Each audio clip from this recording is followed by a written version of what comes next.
Nous avons donc décidé une journée en avance de nous installer au camping municipal de Munich.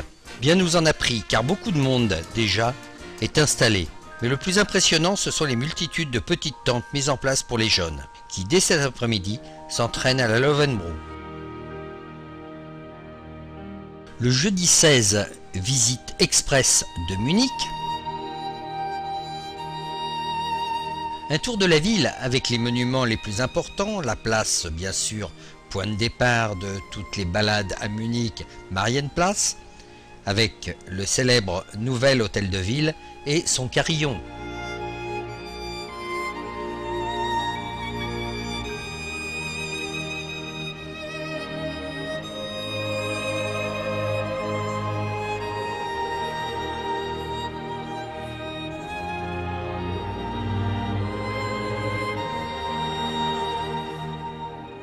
À 2 pas de Marienplatz, juste à côté de l'église Saint-Pierre, se trouve le marché aux victuailles.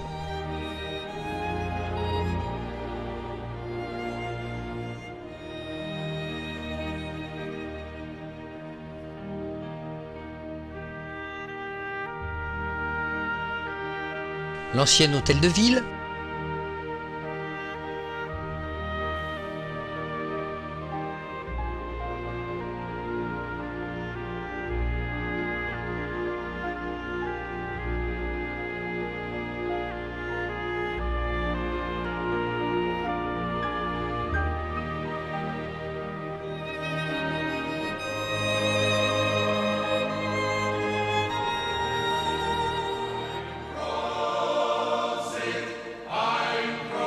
mais visiter Munich et ne pas s'arrêter à la célèbre brasserie pour se désaltérer tout simplement, ce n'était pas possible ça.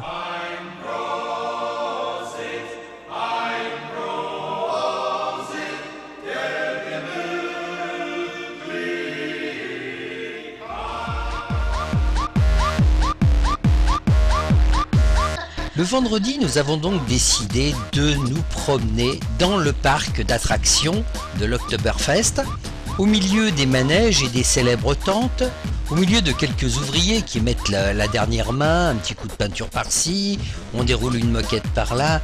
On a beaucoup de mal à imaginer que dans cet emplacement demain, il y aura une foule compacte.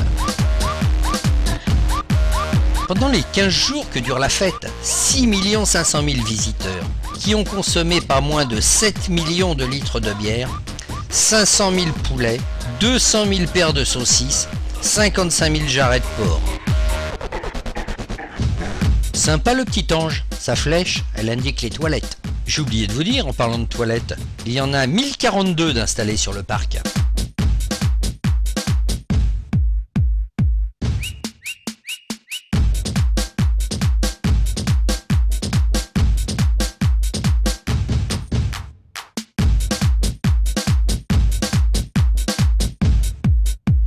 La statue de la Bavière se dresse sur une colline aux côtés de l'enceinte de la fête.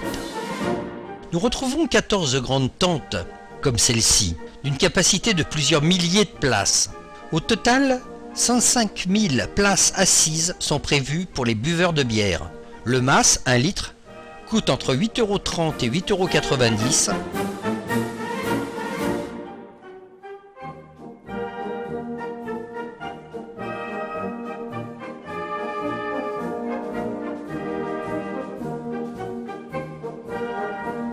Et la bière, c'est diurétique. Donc il y a 843 mètres d'urinoir comme celle-ci. La veille après-midi, donc, répétition générale des orchestres.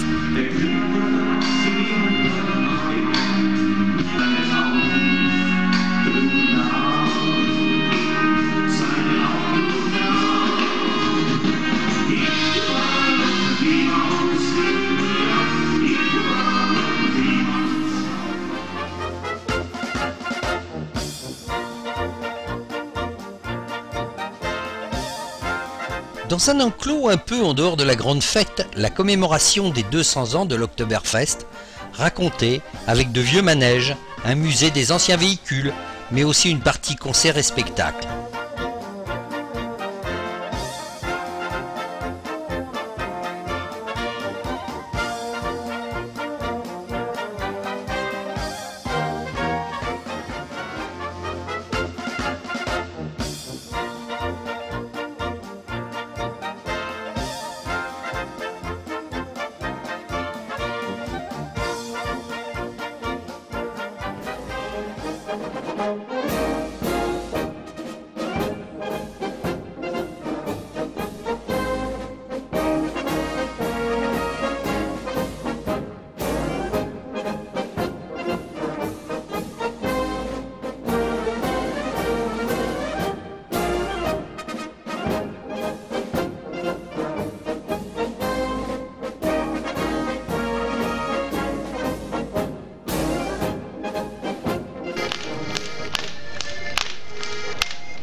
Claudia macht Fotos von dir, genau.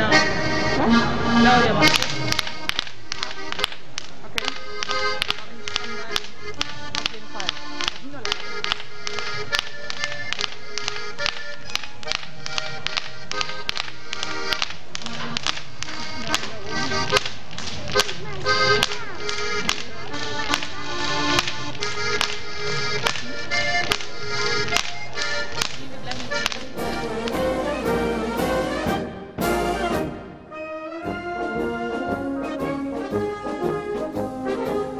Le principe est simple.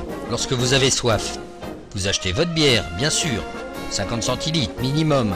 La chope est consignée, donc vous la gardez et vous la faites remplir au gré de vos envies. Mais cela permet aussi de la conserver en souvenir.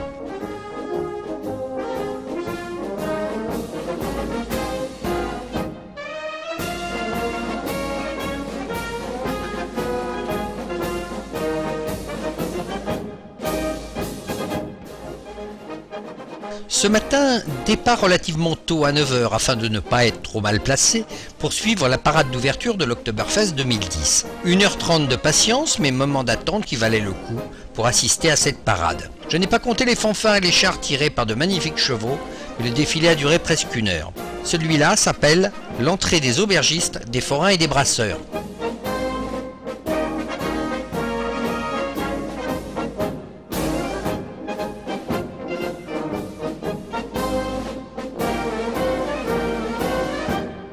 Par ailleurs, j'ai réalisé la vidéo de cette parade en intégrale, ainsi que celle de demain, dimanche 19.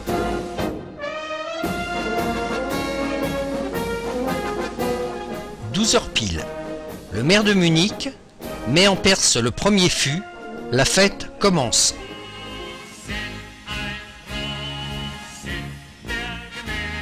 N'ayant pas réservé, nous n'avons pas eu de place assise sous les chapiteaux. Et nous avons dégusté nos sandwichs crevettes pour Arlette et saucisses moutarde pour moi, debout dehors. Et au bonheur, nous avons trouvé un kiosque à bière.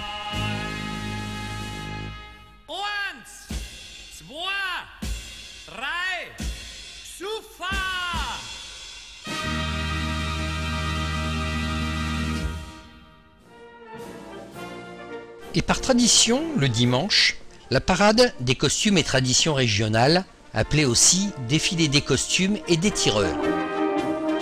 Cette parade, d'une durée de 2h30, oui, vous avez bien entendu, en fait presque 3 heures, sans interruption, de fanfares, chars, chevaux, nombreux participants, en fait 60 fanfares et groupes différents, 6000 participants, défilant dans la ville pour rejoindre l'Oktoberfest. Toutes les corporations sont représentées, y compris les employés communaux de la ville de Munich.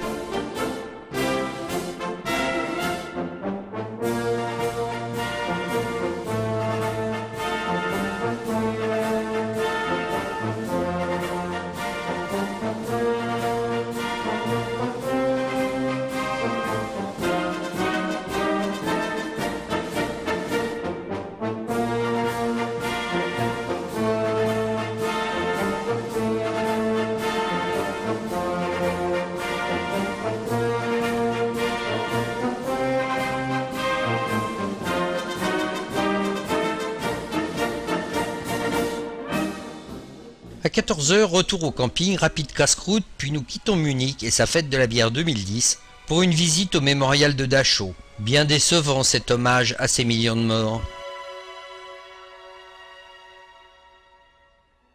On peut se poser la question en visitant ce camp, Mais les autres, c'est pareil. Comment les jeunes peuvent-ils imaginer les atrocités des nazis qui se sont déroulées dans ces lieux maintenant si aseptisés?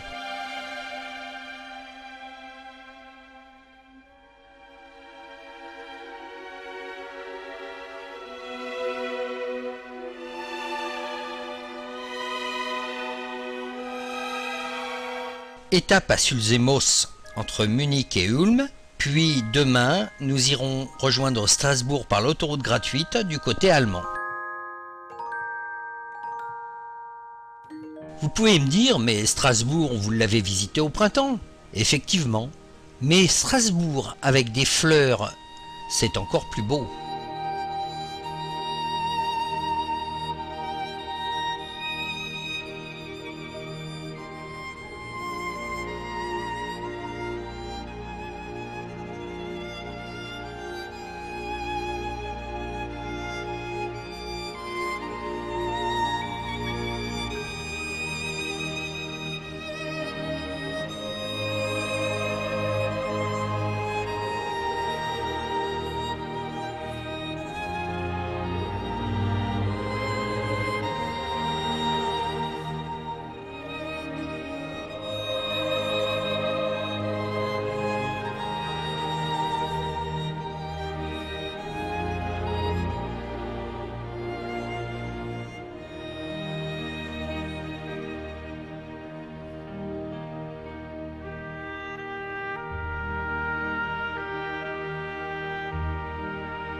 Le 22, nous avons donc quitté Strasbourg afin de nous rendre à Saint-Louis d'Artzwiller pour faire la découverte du célèbre plan incliné où nous y avons fait un tour en bateau. Le principe de ce plan incliné opérationnel en 1969 est simple, remplacer les 17 écluses sur une distance de 4 km par un genre d'ascenseur.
Saverne a conservé de nombreuses marques de son passé. Fondée dès l'époque romaine, Saverne a été le lieu de résidence des évêques de Strasbourg. On découvre en déambulant dans Saverne des maisons à colombages, une vieille synagogue, d'antiques églises, d'anciens hôtels particuliers ou encore le remarquable cloître des Récollets. Cependant, le château des Rohan est certainement le symbole historique le plus important de la ville. Le style néoclassique français de ce château du XIIIe siècle est en complète opposition au regard de l'architecture globalement germanique de Saverne. Il est vrai que la ville a toujours été un lieu de passage, mais également un centre d'échange culturel. On ressent encore aujourd'hui cette vocation de Saverne d'être la porte de l'Alsace.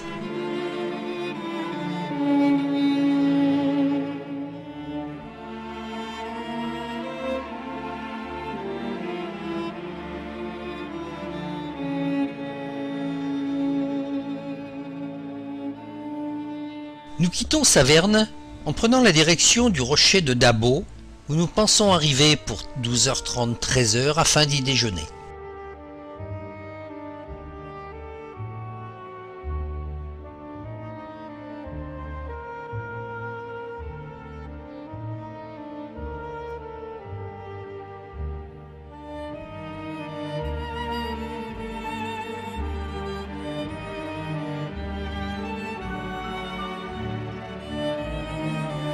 Le célèbre rocher de Dabo est un site incontournable au centre du massif vosgien.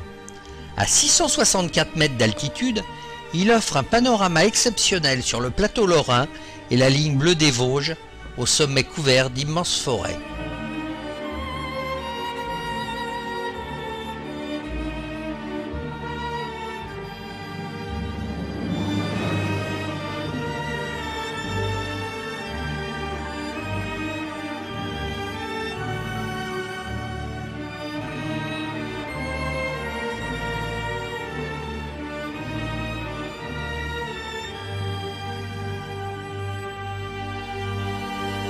Formé il y a plus de 200 millions d'années, cet extraordinaire rocher de grès rose est surmonté d'une chapelle néo-romane, celle de Saint-Léon.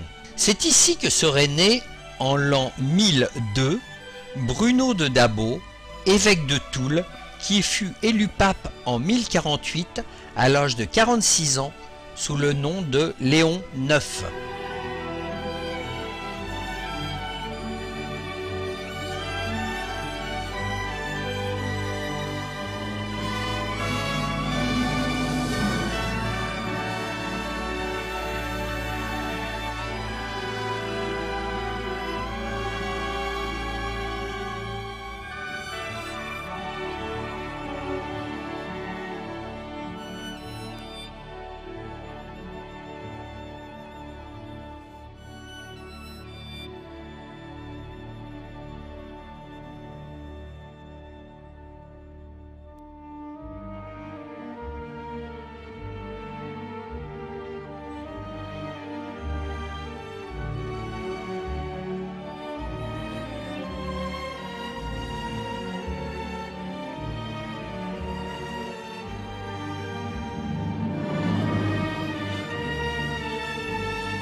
Nous sommes arrivés un peu tard dans la soirée pour visiter le camp du Struthof, qui a été le seul camp de concentration, à ne pas confondre avec un camp d'extermination, qui se trouve aujourd'hui sur le territoire français.